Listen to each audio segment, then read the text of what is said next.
Hello, myself Dr. Anant Gupta, Department of Pathology and Microbiology, Rajasthan Vidyapeeth Homeopathic Medical College and Hospital, Dabhol.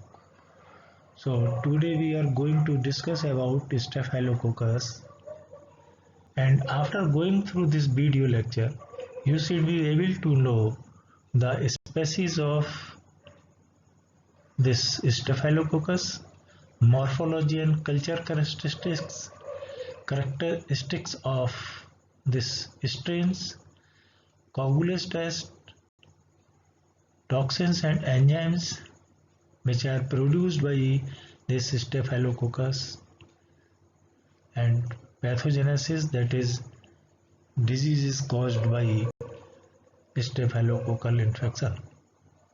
And after that we are going to learn the laboratory diagnosis of infections caused by this bacteria, coagulase negative staphylococci, that is also known as by denomination is CNS, and micrococci. So we will proceed. So Staphylococci belongs to the family Micrococcaceae and are among the earliest recognized pathogenic bacteria. They are gram-positive spherical cocci that occur in grape-like clusters. The name Staphylococcus is made up of two Greek words, staphyle, meaning bunch of grapes, and kokos, means a berry. And these are the most common cause of localized suppurative lesions in human beings. Their ability to develop resistance to penicillin and other antibiotics, and hence their importance as a human pathogen, especially in the hospitalized patients. Now I will talk about species of Staphylococcus. The genus of Staphylococcus contains 33 defined species and 20 species found in man. Species Staphylococci are initially differentiated by the coagulase test and are classified into two groups, coagulase positive and coagulase negative staphylococci, that is also denominated as CNS. Now we will go in detail. Coagulase positive staphylococci.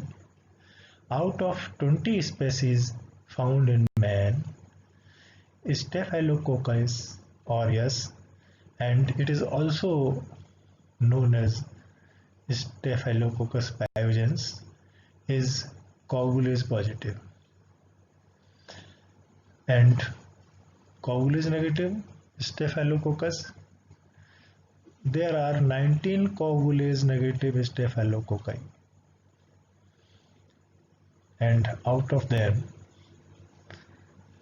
Staphylococcus epidermidis and Staphylococcus saprophyticus are the most clinically significant species in this group.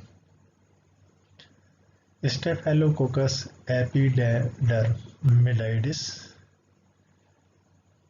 has been known to cause various hospital-acquired infections, whereas Staphylococcus saprophyticus is associated mainly with the urinary tract infections, especially in female adolescents and young women. This is all about the general aspect of Staphylococcus. Now come to our main topic, that is Staphylococcus aureus. Now we will discuss about the morphology of Staphylococcus aureus. As in bacteriology you have read while we are studying about bacteria, and you have seen the structure of cocci. So they are spherical cocci approximately 1 micrometer in diameter, and they are arranged characteristically in grape-like clusters, as I have earlier told you that they are found in grape-like clusters, and this cluster formation is due to cell division occurring in three planes, with daughter cells tending to remain in close proximity.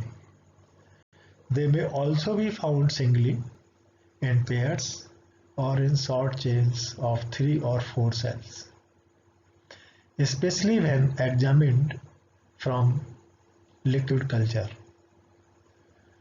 And long chains never occur in the liquid culture or in any type of culture. They are non-sporing, non-motile, and usually non-capsulated, but few rare strains are capsulated.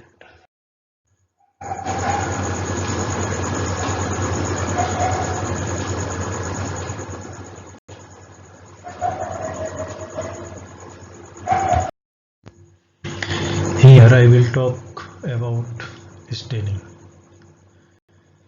The Staphylococcus aureus stain readily with aniline dyes and are uniformly gram-positive, but old and phagocytosed organisms may be gram-negative. Here, the one thing must be clear in mind: the difference between gram-positive and gram-negative bacteria. The staining separates the bacteria into two groups. One is gram-positive microorganism that retain the primary dye, that is crystal violet, and the gram-negative microorganism that take the color of the counter stain, usually sapphire.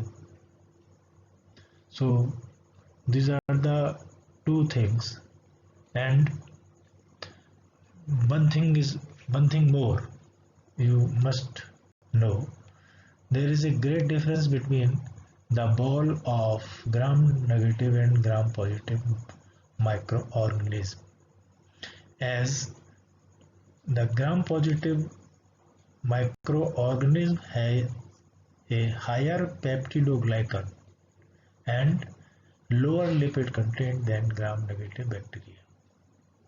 So the balls of gram-positive bacteria stained readily.